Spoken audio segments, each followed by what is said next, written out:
भाई हम सब ने इतनी टेक्नोलॉजी, इतनी पढ़ाई लिखाई, इतना जीवन में जो हम ग्रो हुए, किस लिए हुए थे? इसीलिए हुए थे कि हम सुखी रहें, हम खुश रहें, हम तंदुरुस्त रहें, हमारी सेहत अच्छी रहे, अपने माँ-बाप को समय दें, अपने भाई-बहन को समय दें। आप देते हो? आप देते हो? एक तरफ आप रील स्क्रॉल कर रहे होते हो, दूसरी तरफ आपकी माताश्री आपसे आपके बारे में बात करना चाह रही हो कि बेटा तुमने समय से खाना खाया था कि नहीं खाया था, और आप उनसे चिढ़ के बात कर रहे होते हो। उनको कष्ट देते हो आप, उनसे बदतमीजी से बात करते हो। तो ये सारे सोशल मीडिया प्लेटफॉर्म आपको इसी तरह से भटका रहे हैं। आप देखो ना, आप सोशल मीडिया पे एक फोटो डालते हो अपनी मम्मी के साथ, me with my mom is so beautiful, she is like god to me, और आप उस गॉड के साथ घर पे कैसा व्यवहार करते हो? जब वो गॉड आके आपसे रात को 10 बजे बोलता है कि बेटा आप मोबाइल छोड़ दो, ये बंद कर दो सोशल मीडिया प्लेटफॉर्म, आप कितनी चिढ़ से उनको रिप्लाई देते हो। इस दिन के लिए थोड़ी ना उन्होंने आपको बड़ा किया था। तो ये नकली दुनिया से आप बाहर निकलो, अपने जीवन का कंट्रोल खुद के हाथों में रखो। इन बड़े बड़े टेक जायंट्स को अपने जीवन का कंट्रोल मत दो। धीमे धीमे देखो, ये सोशल मीडिया प्लेटफॉर्म ने कंट्रोल आपके जीवन का, आपके मस्तिष्क का अपने हाथ में ले लिया है। आप देखिए, आपको लगता है कि आप उन्हें इस्तेमाल कर रहे हो। हाँ, आपको लगता है ना कि ये फेसबुक, व्हाट्सएप, इंस्टाग्राम आप इस्तेमाल करते हो। बिल्कुल गलत। इंस्टाग्राम, फेसबुक, व्हाट्सएप, यूट्यूब आपको इस्तेमाल करता है अपने फायदे के लिए। आप उनके लिए एक यूजर हो, आप उनके लिए एक कस्टमर हो, और आप उनके जाल में फंस जाते हो। और इस जाल में फंस के आप उनको इंपॉर्टेंस दे रहे हो, उन अनजान लोगों को यूट्यूब पे या इंस्टाग्राम पे, सोशल मीडिया में, रील्स में देख रहे हो, जिनका आपकी जिंदगी में कुछ लेना देना नहीं है। आप ये बता दो, आप 1 घंटे रील स्क्रॉल करते हो, उससे आपके जीवन में क्या वैल्यू एडिशन होता है?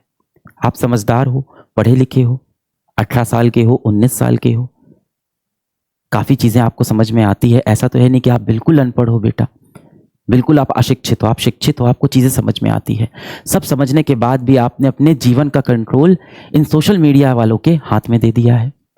और इसमें आप इतना फंसे रहते हो कि आपके पिताजी जब ऑफिस से घर लौट के आते हैं और आपसे 2 शब्द बात करना चाहते हैं, आप उनको भी समय नहीं देते हो। आप उनको क्या बहाना देते हो कि मैं पढ़ रहा हूँ, और कमरा बंद करके आप क्या पढ़ाई करते हो मोबाइल में? आपको भी पता है, मुझे भी पता है। आप तो वही देख रहे हो कि किसने अपनी बीवी को क्या बोल दिया, ये दोनों कपल आपस में क्या कर रहे हैं, ये बॉटल उछालने वाला चैलेंज कैसे होता है। तरह तरह के आप रील देख रहे हो और अपने दिमाग को पूरी तरह से दूषित कर देते हो। जिस माँ बाप ने आपको पाल पोस के बड़ा किया, उनकी इज्जत आप नहीं करो। किस काम की ये पढ़ाई लिखाई मेरे और आपके? मैं अपने लिए भी बोलता हूँ, किस काम की ये पढ़ाई लिखाई, किस काम का ये एम, एम्बिशन, डॉक्टर बनना, इंजीनियर बनना, ये सब किस काम का है यदि हम अपने माता पिता को सुख ना दे पाएँ, खुशी ना दे पाएँ, 2 पल बैठ के उनसे चैन से बात ना कर पाएँ। अगर ये चीज़ आप पढ़ाई के लिए कर रहे हो, तब तो मैं समझ में आता है, तब तो चलो वो चीज़ सही भी है, जस्टिफाइड है बेटा वो। अगर आप कहते हो मम्मी मैं पढ़ाई कर रहा हूँ, अभी मैं बात नहीं कर पाऊंगा, मैं समझता हूँ। तो जो आप बोल रहे हो ना, रिवीजन करने का समय नहीं मिल रहा, समय आपके पास बेटा बहुत है। हम में से कोई भी इतना बिजी नहीं है कि अपने जीवन के सबसे महत्वपूर्ण चीज के लिए समय ना निकाल पाए। ये ड्रॉप ईयर है, आपके लिए सबसे महत्वपूर्ण चीज है कि पूरे दिल से, पूरी शिद्दत से तैयारी करना, और बाधाएं जितनी भी आ रही हैं, इन सब बाधाओं पे ध्यान ना देना। ये जितने भी डिस्ट्रैक्शन आपके पास टहल रहे हैं, इन पे ध्यान ना देना। आप बस एक चीज अपने दिमाग में बैठा लो, क्या? कि आप सोशल मीडिया का इस्तेमाल नहीं करते, ये आपका इस्तेमाल करता है। अच्छा लगेगा आपको कि कोई आपका इस्तेमाल करके चला गया? नहीं लगेगा ना। करने दोगे आप किसी को खुद का इस्तेमाल? नहीं करने दोगे ना। तो ऐसे ही आपको अंदर से कठोर बनना है। और जब भी अगली बार अपने मन में ऐसे बहुत ही तीव्र इच्छा आए ना, बहुत ही ज़्यादा आपको रील की इच्छा आती है कि देखना ही पड़ेगा, तो आप खुद से बस एक सवाल पूछना कि क्या मैं खुद को दूसरे को इस्तेमाल करने दूंगा? नहीं करने दूंगा ना बेटा, तो फिर नहीं करना है। देखो, अगर आपकी चीज़ें नॉट सो गुड चल रही है, तो आपको पता है कि कहीं ना कहीं कमी आपके अंदर रह जा रही है। अब आप क्या कर सकते हो? देखो, जीवन में जब भी आपसे गलती हो, आपके अंदर कमी रह जाए, तो 2 रास्ते होते हैं। या तो आप लगातार गिले शिकवे रखो खुद से खुद को कोसते रहो, और हम सब ये सब करते भी बहुत हैं। आप भी रोज रात को 10 बजे 11 बजे क्या करते हो? खुद को कोसते हो। हर रात जब काला अंधेरा होता है, तभी आपके अंदर से गिल्ट आता है कि मैं यार कितना बदमाश हूं, मैं कितना बेकार बच्चा हूं जो अपनी ईमानदारी से अपनी ड्यूटी नहीं निभा रहा है। और हर रात आप खुद को कोसते हो। तो बेटा एक बात समझ लो, दुनिया में आपको कोसने वाले बहुत लोग हैं, उनमें से एक आप खुद मत बन जाओ। दुनिया वैसे भी आपको माफ नहीं करने वाली, दुनिया बहुत कठोर है। आप खुद से खुद को माफ कर दो। अपनी पुरानी गलतियों के लिए, पिछले साल आपका नीट का एग्जाम नहीं निकला, इस बात को अपने दिल से अब आपको निकाल देना होगा। खुद को यार खुद से माफ कर दो। देखो, कोई भी चीज़ आपको तब तक परेशान करती है जब तक आप उस सोच को, उस विचार को, उस व्यक्ति को आप जब तक शक्ति देते हो सकता हो आपके आसपास आपका कोई चाहने वाला हो, चाहने वाली हो, जिसे आप बहुत पसंद करते हो, पर उसने आपको ठुकरा दिया हो, है ना। आपने उसको जाके अपनी इच्छाएं बताई हो, उसने कहा हो नहीं आप मेरे लायक नहीं हो। अब आप बार बार उस बारे में सोच के खुद को कोसो कि मैं उसके लायक नहीं हूँ। ये कोई भी चीज़ हो सकती है, कोई व्यक्ति हो सकता है, कोई एग्ज़ाम हो सकता है। या दूसरी तरफ आप खुद को माफ़ कर दो, उस सोच को आप इतनी बार बार शक्ति मत दो। आप में से बहुत से बच्चों ने अपनी प्रॉब्लम्स भेजी है, सारी प्रॉब्लम्स भी मेरे पास आई है। तो यदि मैं आपकी प्रॉब्लम्स पढ़ूं कि बच्चे क्या क्या पूछ रहे हैं, तो मैं आपको बताता हूं।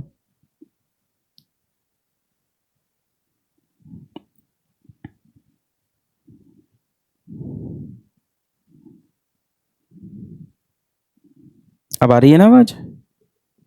क्लियर है एकदम? अब लगभग मैं देखूं आपके बैचेस में चीज़ें सारी सही चल रही है। मुझे नहीं लगता अगले 1-2 महीने मुझे आपके बैच में अब आने की ज़रूरत भी पड़ेगी। आप सब बहुत अच्छे से पढ़ाई कर रहे हो और मैं बहुत खुश हूँ इस चीज़ से। कुछ चीज़ों से मैं उदास भी हूँ, कुछ चीज़ों ने मुझे आप लोग से खफा किया है, वो भी मैं आपसे ज़रूर बात करूँगा।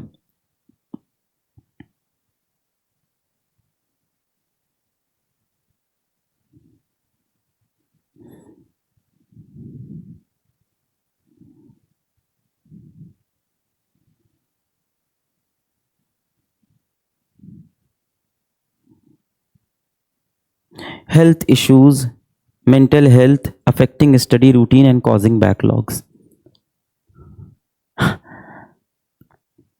अब यहाँ कमेंट में भी आप देखो और इसमें डेटा में भी चीज़ आई है कि बहुत से बच्चे मेंटल हेल्थ को बोल रहे हैं कि उन्हें हारा हुआ महसूस हो रहा है, उन्हें दुखी महसूस हो रहा है क्योंकि उनके बैकलॉग हो गए हैं, जिसके लिए उनको अब कह रहे हैं कि मोटिवेशन चाहिए। मैंने कई बार बोला है बेटा, मोटिवेशन आपके खुद के अंदर है, कहीं बाहर से कभी नहीं आएगा। अपनी पुरानी गलतियों के लिए आप खुद को माफ़ कर दो। जब तक बेटा आप दुख को नहीं छोड़ोगे ना, दुख आपको नहीं छोड़ेगा। कोई भी व्यक्ति हो, कोई भी चीज़ हो, कोई भी विषय हो, वो आपको तभी तक तकलीफ देती है जब तक आप उसे शक्ति देते रहते हो। अपने ऊपर से ये गलतियों का बोझ जो है वो उतार दो। ये दुनिया वैसे भी बहुत कठोर है, आपको माफ़ नहीं करेगी आपकी गलतियों के लिए। कम से कम आप खुद को तो माफ़ कर दो। इतने तो समझदार आप हो गए हो। पॉजिटिव रहना है, एकदम पॉजिटिव रहना है। जो हमें अचीव करना है सिर्फ उसके बारे में सोचना है। जो बीता हुआ कल है, जो बीता हुआ अतीत है, इस अतीत के बोझ को अपने दिल से उतार दो कि पिछले साल नीट नहीं निकला था। इस अतीत के बोझ को अपने दिल से उतार दो कि पिछले 1 महीने मैंने सही से पढ़ाई नहीं की है। आगे आने वाला समय बहुत उज्ज्वल, बहुत अच्छा होने वाला है। आप लोग को बहुत डर लगता है कि अगर मेरा नीट नहीं निकला तो मैं क्या करूँगा जीवन में, क्या होगा। क्यों सोचना है इस बारे में? सर सीट्स बहुत कम हैं, लगभग 40,000 ही सरकारी सीट हैं, जनरल कैटेगरी की और कम सीट्स होंगी। मैं बार बार बोलता हूँ, आपको कितनी सीट चाहिए बेटा? आपको सिर्फ 1 सीट चाहिए, उसमें से अपने हिस्से की सीट उसमें से आप बुक कर लो। कोई यदि आपसे पूछे तो बोल दो कि 1 सीट तो मेरी होनी ही होनी है।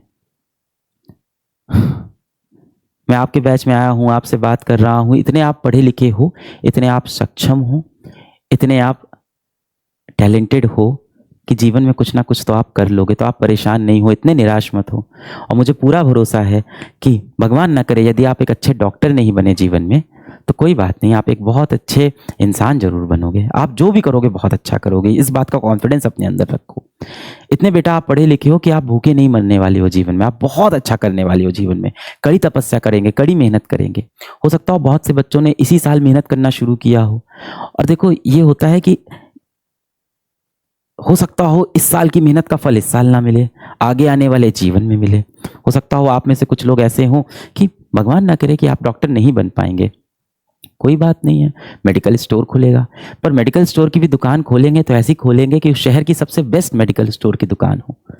मेडिकल स्टोर की दुकान भी खोलेंगे तो ऐसी खोलेंगे कि लोग बताएं कि ये अभिषेक की मेडिकल दुकान है ना, वहाँ से लेफ्ट ले लेना तो वहाँ जाके गूगल का ऑफिस पड़ता है। लोग ऐसे आपका रेफरेंस देना शुरू कर दें। तो जो भी करेंगे यार जीवन में एकदम ऊंचाइयों पे करेंगे, इतना मुझे भरोसा है आप कर लोगे। आप भी खुद पे इतना भरोसा रखो। आप हमारे देश का युवा हो, हमारे देश का भविष्य हो। बस वही चीज़ है कि आपको सही चीज़ों की तरफ अपने दिमाग को लगाना है। और अभी आपके जीवन में एक ही मंजिल है, और वो क्या है? हाँ, नीट की परीक्षा, जिसके लिए आपने खुद से वादा किया था।